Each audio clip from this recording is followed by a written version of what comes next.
Ah, yeah. It's a beautiful thing.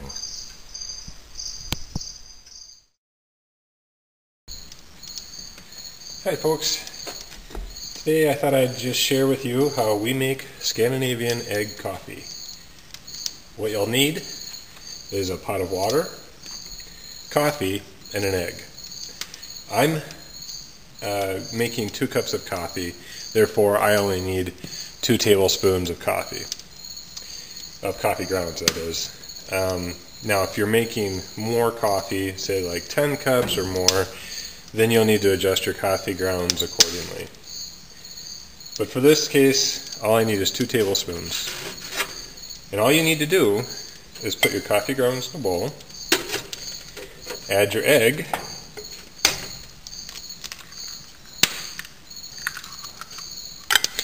and if you get a little bit of shell in there, it doesn't even matter. And you just stir the mixture together.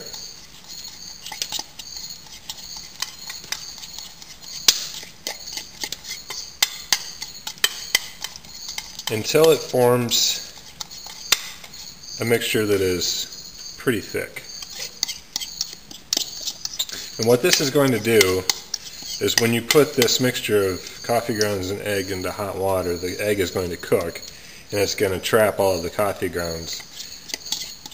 And that's helpful when you pour so you don't have grounds in your coffee. Now one of the things you'll want to do is make sure that your water is at a really good boil. You don't want it having a roaring boil, but you don't want it to be just barely simmering either.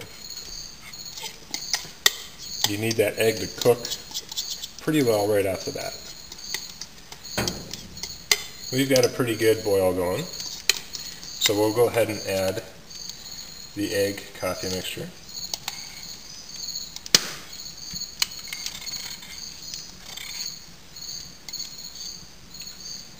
And we'll just let that steep for a couple minutes. That's about all it takes. Now you might ask yourself, why would I want to have egg coffee? Well, there are a couple reasons I can think of that you might want to have egg coffee. One of them is it's kind of a neat tradition. It's from the Scandinavian territory. It's apparently the old way of making coffee. Right now is traditionally a Midwest tradition, and because you can. The other reasons you might want to make egg coffee is because if you do wilderness camping, you don't want to have to carry in a lot of gear, and so this is a great way to make a cup of joe without having to pack in a lot of stuff. Chances are pretty good you might have eggs with you, and you're going to have a pot with you anyway. I'm not talking about the kind of wilderness camping you do when you bring nothing but freeze-dried food, but you get the point. Another reason you might want to have this technique in mind is if you ever have a power outage and you happen to have a wood cook stove like I do, it's great to be able to do this without having to have electricity. The first weekend we actually had this stove hooked up, we had a power outage that lasted several hours. And when everybody else was trying to figure out what they were going to do for breakfast other than cereal, we were out here making a cup of coffee and getting some eggs and bacon on. And it was great. And so it was really nice to be able to just kind of have this in the back of our minds when we did this. Other reasons might be that it does offer a different taste other than your normal percolated or coffee made out of a coffee machine. It does cut the bitterness in the coffee and the acidity. So if you have a sensitive stomach but you really like your coffee, this is a nice way to get your cup of joe without having to down a couple tums afterwards. So we just let this steep for a few minutes, and when we start to see the water turn into that luscious brown coffee color, then we're done. My father has told me about when he was raised on the farm, they used to make large pots of egg coffee, and they would make a big pot, and they would drink from that all weekend. And he swears that by Sunday night, if you reheated that coffee, it was just as good as the first cup you ever had. I don't know if that's true, and I'm not really about to try it, but I find that interesting that you can have that reheated that many times throughout a weekend and it still be tasting good. So that says something, I think. But anyway, we'll continue to let this steep here.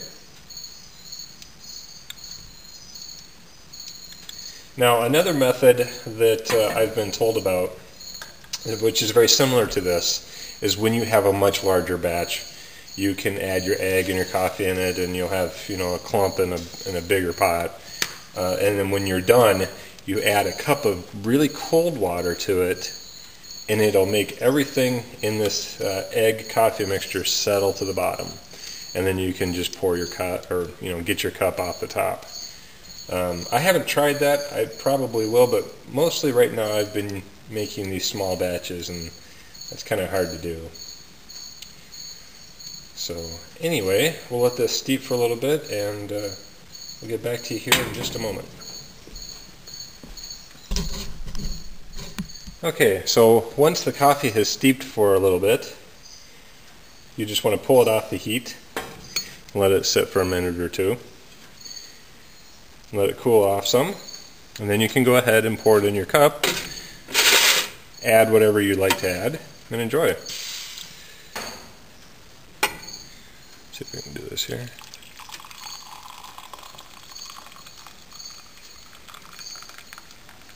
And see all the coffee grounds and everything just stays right in the pot. It's a beautiful thing. And what you're left with is a nice clear cup of joe. Enjoy. Okay, go ahead and tell us what you're doing. I'm cooking. What are you cooking? Some food. You're cooking food? Yeah. What kind of food are you cooking? It looks healthy. Yeah, it does look healthy. And it's really tasty. Nice when it's done. Yeah? What are you cooking on? This. A burrito.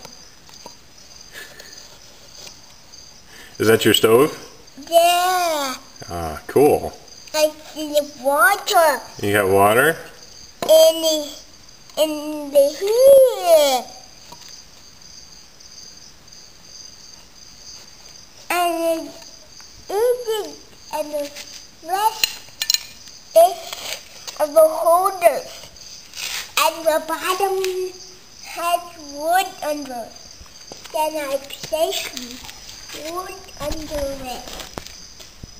The wood and water goes down there and separates all the wood. Then it drops out there. Then it does its job, coming out of the bottom. The water comes down there. Does that. Then all of it gets carbonated. Oh. That means it gets all cooked. Oh, good. Well, thank you very much.